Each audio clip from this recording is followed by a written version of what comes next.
Assalamualaikum warahmatullahi wabarakatuh. Sahabat-sahabatku yang dirahmati Allah, marilah kita kupas kisah nyata penuh ibrah ini. Kisah nyata yang mengharukan, menjadi iktibar bagi kita untuk berpikir, bersikap, bertindak, dan berpihak kepada kebenaran yang hakiki. Karena harta, pekerjaan, pengaruh, pangkat, jabatan, dan kesenangan hidup di dunia ini hanya sesaat. Sebelumnya marilah kita untuk memperbanyak sholawat kepada Rasulullah Muhammad Shallallahu Alaihi Wasallam.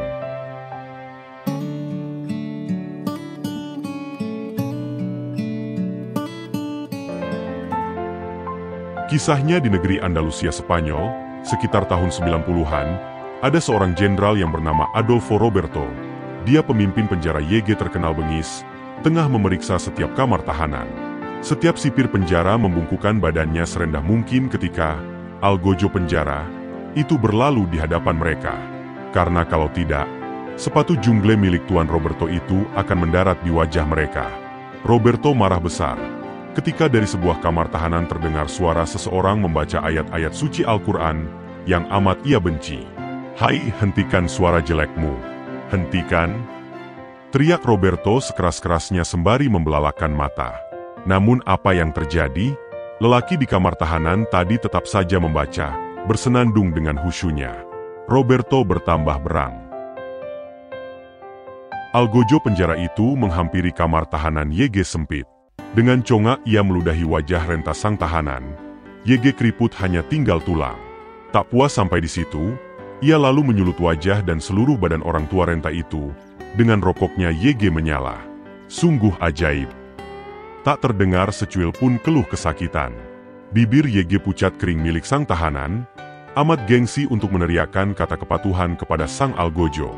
Bibir keringnya hanya berkata lirih, "Robbi, wa ana, abduka." Tahanan lain yang menyaksikan kebiadaban itu, serentak bertakbir sambil berkata, "Bersabarlah wahai Ustadz, insya Allah tempatmu di surga."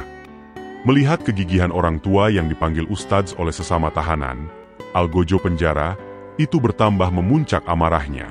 Ia perintahkan pegawai penjara untuk membuka sel, dan ditariknya tubuh orang tua itu keras-keras hingga terjerembab di lantai. "Hai orang tua busuk, bukankah engkau tahu, aku tidak suka bahasa jelekmu itu. Aku tidak suka apapun yang berhubungan dengan agamamu." Sang Ustadz lalu berucap, "Sungguh aku sangat merindukan kematian, agar aku segera dapat menjumpai kekasihku yang amat kucintai, Allah Subhanahu wa Ta'ala. Karena kini aku berada di puncak kebahagiaan, karena akan segera menemuinya. Maka patutkah aku berlutut kepadamu?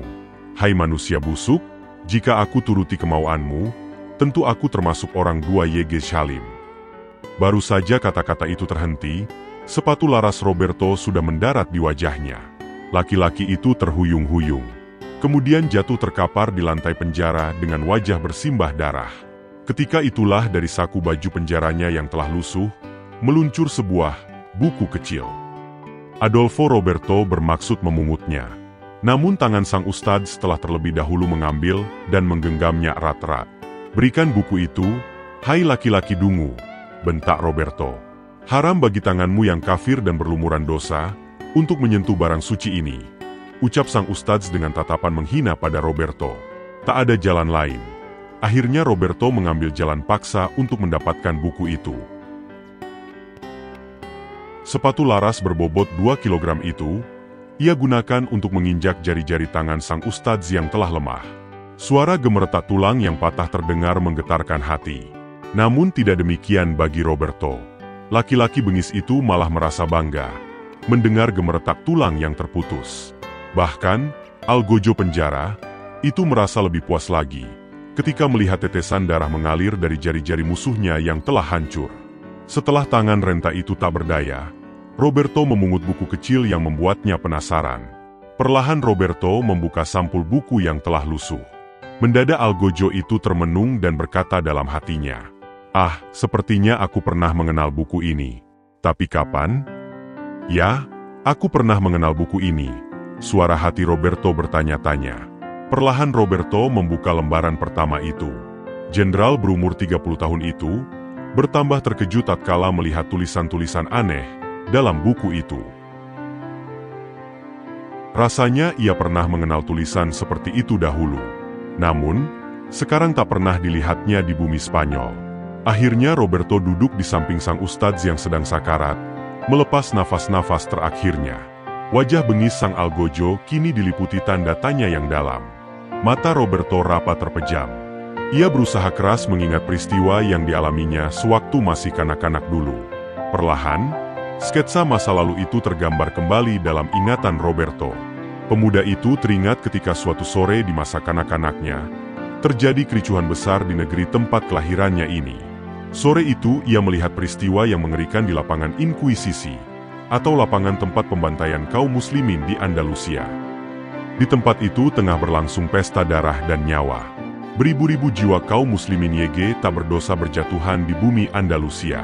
Di ujung kiri lapangan, beberapa puluh wanita berhijab, digantung pada tiang-tiang besi yang terpancang tinggi. Tubuh mereka bergelantungan tertiup angin sore yang kencang, membuat pakaian muslimah yang dikenakan berkibar-kibar di udara. Sementara, di tengah lapangan ratusan pemuda Islam dibakar hidup-hidup pada tiang-tiang salib, hanya karena tidak mau memasuki agama yang dibawa oleh para rahib. Seorang bocah laki-laki mungil tampan, berumur 7 tahunan, malam itu masih berdiri tegak di lapangan Inkuisisi yang telah senyap. Korban-korban kebiadaban itu telah syahid semua. Bocah mungil itu mencucurkan air matanya menatap sang ibu yang terkulai lemah di tiang gantungan. Perlahan-lahan bocah itu mendekati tubuh sang umi atau ibunya yang sudah tak bernyawa, sembari menggayuti abaya hitamnya. Sang bocah berkata dengan suara parau, "Umi, Umi, mari kita pulang. Hari sudah malam. Bukankah Umi telah berjanji malam ini akan mengajariku lagi tentang alif, ba, tea, sa? Umi, cepat pulang ke rumah Umi." Bocah kecil itu akhirnya menangis keras. Ketika sang umi tak jua menjawab ucapannya. Ia semakin bingung dan takut, tak tahu harus berbuat apa. Untuk pulang ke rumah pun ia tak tahu arah. Akhirnya bocah itu berteriak memanggil bapaknya. Abi. Namun ia segera terhenti berteriak memanggil sang bapak. Ketika teringat kemarin sore bapaknya diseret dari rumah oleh beberapa orang berseragam. "Hai, siapa kamu?" teriak segerombolan orang yang tiba-tiba mendekati sang bocah. "Saya Ahmad Izzah, sedang menunggu Umi," jawab sang bocah memohon belas kasih.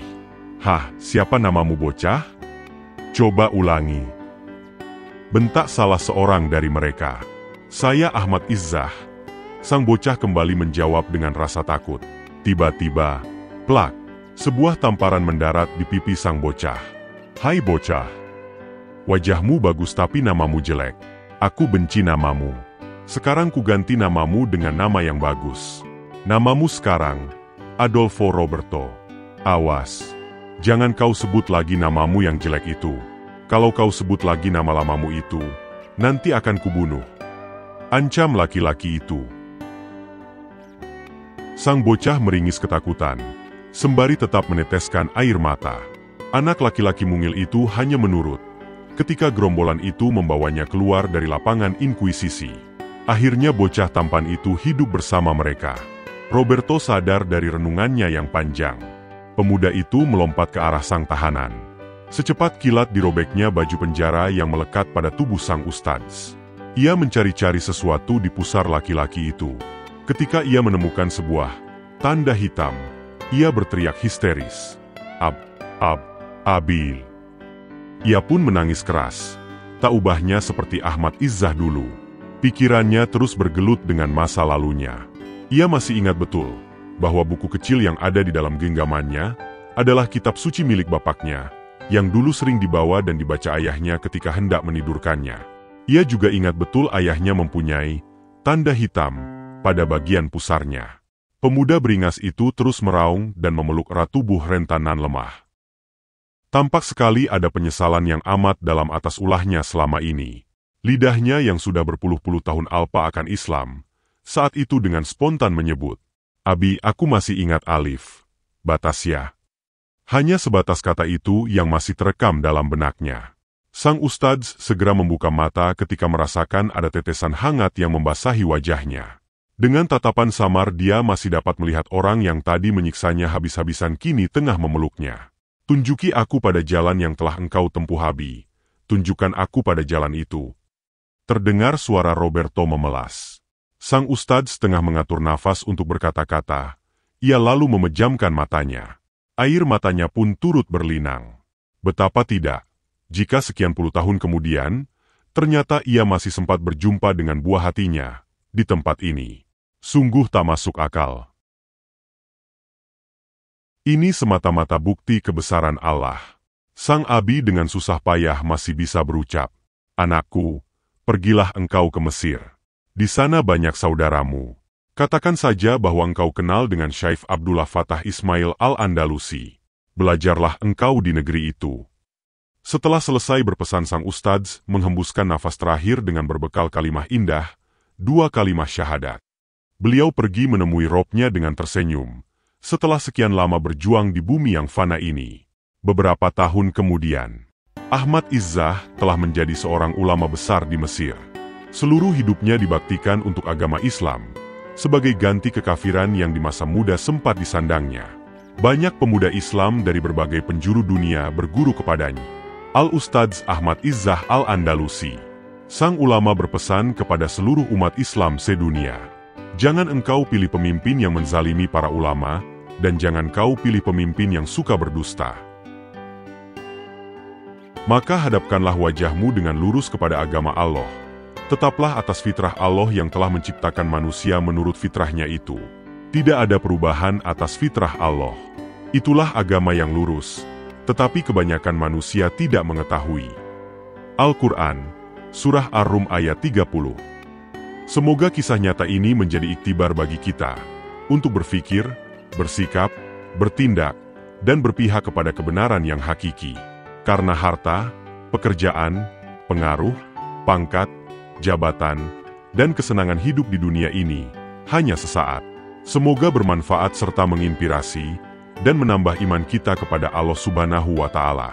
Terus semangat dalam beribadah, jangan lelah berbuat kebajikan, dan terus perbanyak sholawat kepada Rasulullah Muhammad Shallallahu Alaihi Wasallam. Akhir halam, wassalamualaikum warahmatullahi wabarakatuh.